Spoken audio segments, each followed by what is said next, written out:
Hello, maayong adlaw mga uyamot. Kumusta day mo diha? Unta okay ra mo? Ug naa mo sa maayong mga panglawas. Dinhi mga uyamot. Dili sa tanang panahon mahimutang honest. Paingon pa man sa uban mga uyamot. Honesty is the good policy. Okay lang maging honest mga kauyamot kung dili masacrifice ato ang pamilya, dili masacrifice ang kaugmaon nato, kaugmaon sa ato ang anak, ang asawa ug ato ang pamilya mo mga kauyamot. Naka-realize ko nga dili tanang pagka-honest makaayo sa atoa. Usahay po di ay makadaot ni sa atoa. Pero akong gitimbang-timbang mga uyamot, kitang tanang mga tao din sa kalibutan na may mga problema nga moabot sa atoa.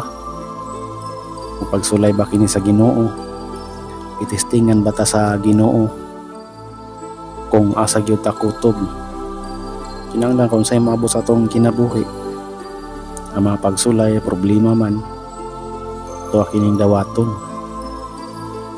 Maayon ang tagaydan sa iya nga ato ni siyang malagpasan.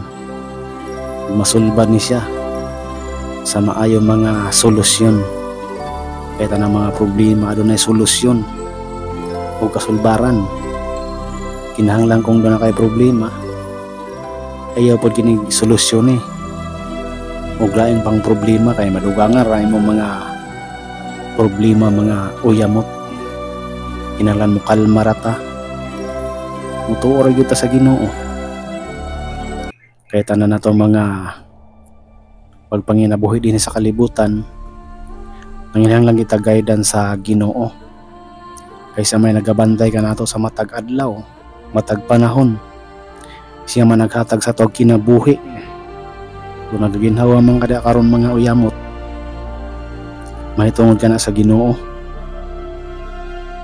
Busa kung mulambo man kag mga sinso, kinahanglan gyud dili nimo kalimtan ang Ginoo ug ang imong mga pamilya, imong anak, imong asawa, imong mama ug papa, bisan pa man sa imong mga parente.